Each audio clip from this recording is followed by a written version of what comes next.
Hi, in this lesson we're learning about VARK learning styles so that you can help teach your different kinds of students using different kinds of learning techniques.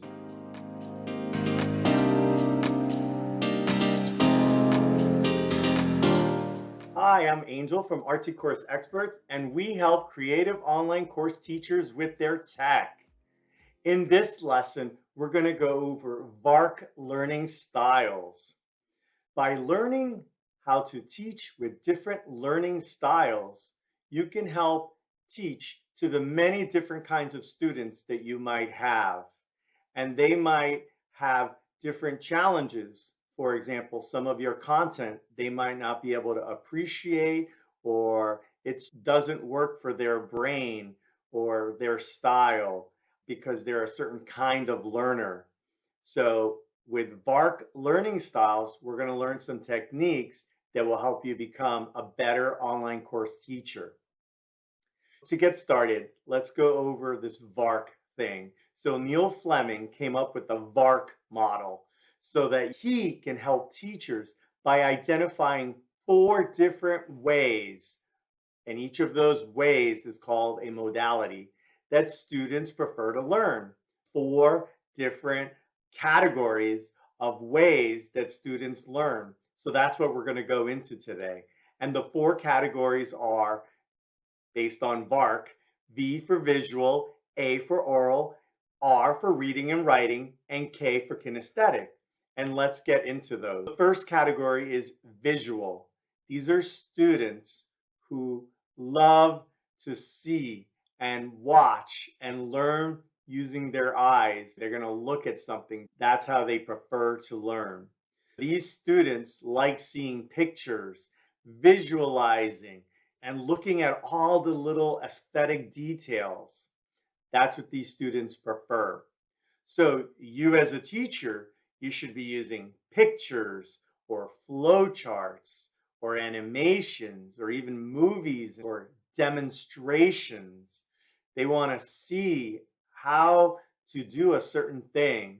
So that's how they're learning. So that's the first category, are the visual learners. The next category are the oral learners.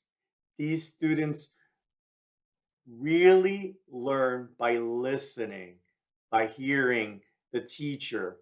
They want to listen to the teacher summarize and explain and talk through all the different examples. For these kinds of students, as a teacher, you're going to teach by lecturing, by maybe even having discussion groups or chats or small groups.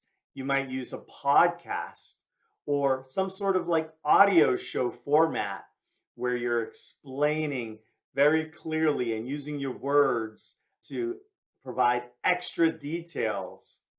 You might even use music and sound effects at different points to catch their attention and to move them through the different steps or lessons or topics or the chunks that you're trying to teach. The third group in the VARK model is the reading and writing. These are students that just love words. These are students that want to read books. They want to get extra resources. They want to see definitions. They want to process by writing what they're hearing. So as a teacher, you're going to assign reading. You're going to be providing answers. You're going to be letting the students write out answers. You're going to provide them questions. You're going to let the students write out, mark up, use notes, and highlight. So they're going to be reading assignments. They're going to be processing. Then they're going to write it in their own words, summarizing each of the chunks. They might be creating lists or little blocks or collections of words. And those are those students. Those students just, they need the words, that they need their own alone time. They got to zone in and really focus in on the different words, process it, rewrite it with notes. That's this third category, the reading and writing students. The fourth category are the kinesthetic students. These students learn by doing. So these students like activities. They want to perform tasks. They want to manipulate objects and touch things and maybe do movement if it's some sort of dance or a maker or something like that. To teach these students, you want to use hands-on experiences, hands-on exercises. They want to work with physical materials. They want to follow along. They want to see you copying you as you're showing them different kinds of lessons. So they're watching you, copying you, they're moving their hands, they're moving a piece of hardware if it's like a sewing machine or a soldering iron, whatever it is, but they want to learn while watching you and they want to do it. That's how they're going to learn. They're going to learn by doing. So that's the fourth type of learner. We have these four kinds of learning styles: visual, oral, reading and writing, and kinesthetic. You're going to want to think about that as you're creating your online courses. And you're going to also want to think about that many people are not just one type of learner, but we might have one or two or three different preferred modalities. Of course, you're going to have different kinds of students. You're going to want to have one, two, or three different kinds of content to help your students along as you're teaching them. With that, let's go into an example and think about the different ways as an online teacher, as a coach, that you can help your students so that you can cover a wide range of modalities. So if you're thinking about helping visual learners, you're going to want pretty slides, flowcharts, diagrams. You might even include something visual. Even if you're teaching them music, you might have sheet music. You might have example videos. And for a visual learner, you might even leverage multiple cameras, depending on what you're teaching. If you're teaching fashion or how to sew bags or whatever, or maybe you're playing the drums, you're going to want to have multiple cameras so that they can really appreciate, see, and take in all the different angles. Next up is audio. Or students that like to learn by listening to the teacher. So you want to have a great mic. You're going to want to leverage all the teaching techniques like potentially speaking slowly or breaking out lessons. You're going to want to leverage metaphors and similes, acronyms, mnemonics. You might have some intro and outro music, or even an intro and outro verbal, right? Where you're really orienting them, you're teaching them, and then you're summarizing at the end. These are all really good techniques for students that are listening.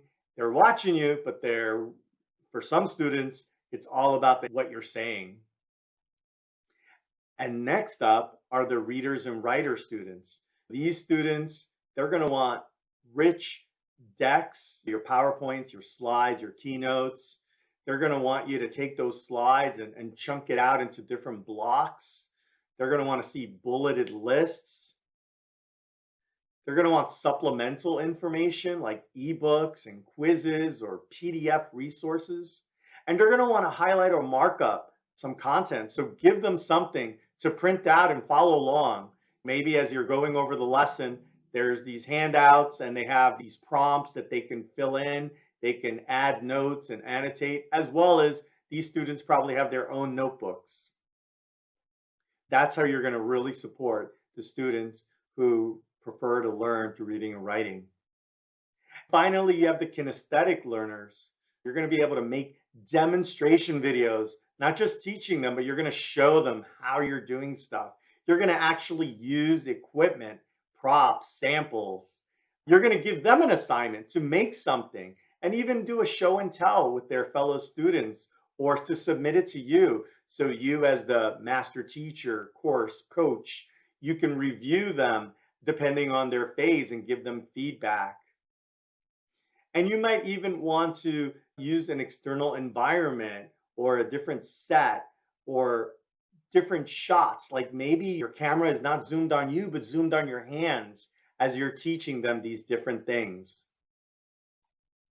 Remember, there's a lot of students that are multimodal and learn best with multiple methods. You're going to have different kinds of students, even if you've niched down into a very specific type of course. Maybe it's design or performance or writing, whatever it is. Even within that category, there's going to be a range of students. So you're going to want to use a couple of different techniques, such as visual for students that like to listen to you, for other students that like to write and read, and finally students that just want to do that thing and they want to copy you until they can build their own, and then they can tweak from there.